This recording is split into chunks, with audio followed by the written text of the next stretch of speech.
જે લોકોને કબજિયાતની તકલીફ છે અથવા તો વર્ષોથી જે લોકોને પેટ સાફ ન થતું હોય એ પ્રકારની બીમારી રહે છે, તો આ તમામ વ્યક્તિઓ માટે હું આ વિડીયોની અંદર 4 થી 5 નુસ્ખાઓ પણ બતાવીશ અને એક ગજબની એક્યુપ્રેશર પોઈન્ટ પણ બતાવીશ કે જે તમારા શરીરની અંદર પેટની અંદર સડી રહેલા અથવા તો જમા થઈ રહેલા કચરાને, કબજિયાતને 100% સોલ્વ કરી શકે છે, ક્યોર કરી શકે છે.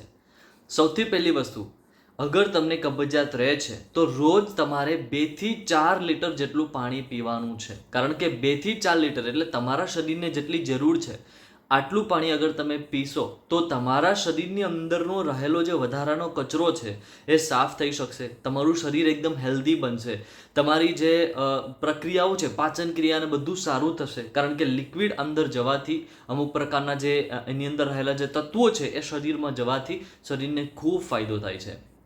બીજી વસ્તુ, તમારે જે પ્રવાહી ટાઈપની વસ્તુઓ છે જેમ કે ઘી તમે આરામથી પી શકો. અગર તમને કબજિયાત રહે છે તો બપોરે અથવા સાંજે જમતા પહેલા 1 થી 2 ચમચી, નાની ચમચી જેટલું 10 ml જેટલું અથવા તો 10 ગ્રામ જેટલું ઘી તમારે પી લેવાનું છે. 10 ml નહીં પણ 10 ગ્રામ જેટલું ઘી તમારે પીવાનું છે. આ તમારા બોડી માટે ખૂબ જ અત્યંત લાભદાયી સાબિત થશે. કારણ કે જ્યારે તમે ઘી અંદર નાખશો એ સીધું તમારા હોજરીથી આ નાના આંતરડા મોટા આંતરડા સુધી જશે અને આંતરડાની સફાઈ, આંતરડાનું જે પડ છે એને સાફ કરવાનું કામ કરશે, જેથી તમારા પેટની અંદર રહેલો કચરો નીકળી શકે. તો કબજિયાતનો આ પણ એક સરસ ઉપાય છે. આ તમે અઠવાડિયામાં 2-5 વખત, 6 વખત અથવા રોજે રોજ કરી શકો.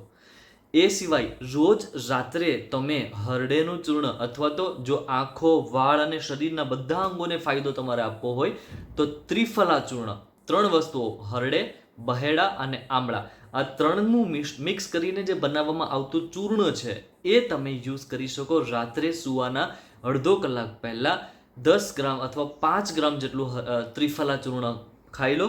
એના ઉપર અડધો ગ્લાસ કે 1 ગ્લાસ ગાયનું દૂધ પી લો. આ તમારા કબજિયાતનું અને શરીરની દરેક સમસ્યાઓનું સમાધાન આપશે. વાત, પિત્ત અને કફ ત્રણેનું સોલ્યુશન તમને આપશે. આ 3 સિવાય ફ્રૂટ તમારે રોજે રોજના વધારે ખાવાના છે. કાચું સલાડ તમારે ખૂબ જ ખાવાનું છે. કારણ કે ફ્રૂટ અને કાચું સલાડ આ 2 વસ્તુ વેજીટેબલ, આની અંદર તમને ફાઈબર સારી માત્રામાં મળશે. પાણી તો છે જ, વિટામિન્સ પણ છે અને ફાઈબર ખૂબ સારું છે. આ ફાઈબર તત્વો તમારા પેટને સાફ કરવાનું કામ કરે. તમે ગૂગલ પર સર્ચ કરીને પણ જોઈ શકો અથવા કોઈ પણ એવા પુસ્તકો છે જે તમારી પાસે પડેલા છે એમાં પણ આ વસ્તુ જોઈ શકો કે ફાઈબરનું શું કાર્ય છે.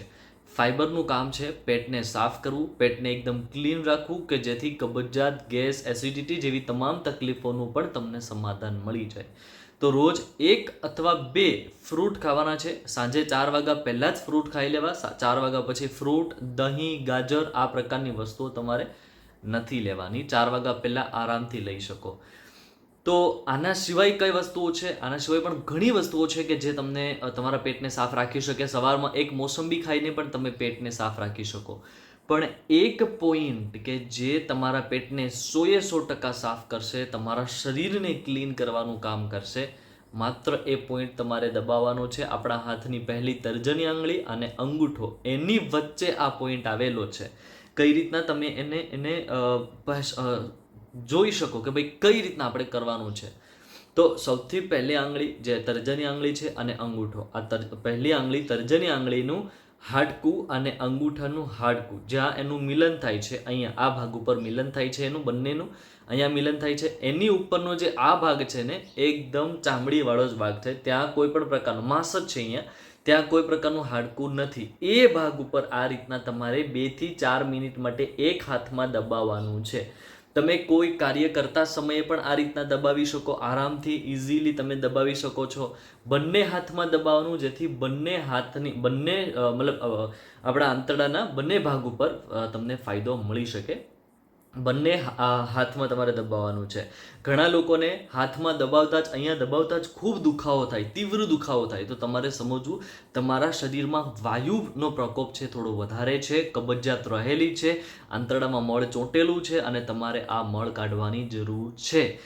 અગર તમે નહીં કાઢો તો એ તકલીફ તમને ખૂબ પરેશાન કરશે. આનાથી ઘણી બીમારીઓ આવી શકે છે. તો આ પોઈન્ટ દરેક વ્યક્તિને સમજાવો, શીખવાડો અને તમારા પરિવારજનો, તમારા મિત્રો, જેટલા પણ વોટ્સઅપ કોન્ટેક્ટ તમારી પાસે છે, તમામ વ્યક્તિઓને આ વિડીયો શેર કરો, જેથી બધાને ફાયદો મળે. મફતમાં વિડીયો છે. નોર્મલ આપણે રીલ અને વિડીયો શેર કરતા હોય, પણ આ પ્રકારના ઇન્ફોર્મેટિવ વિડીયો પણ તમારે શેર કરવા જોઈએ અને આ ચેનલને સબસ્ક્રાઇબ કરવી જોઈએ.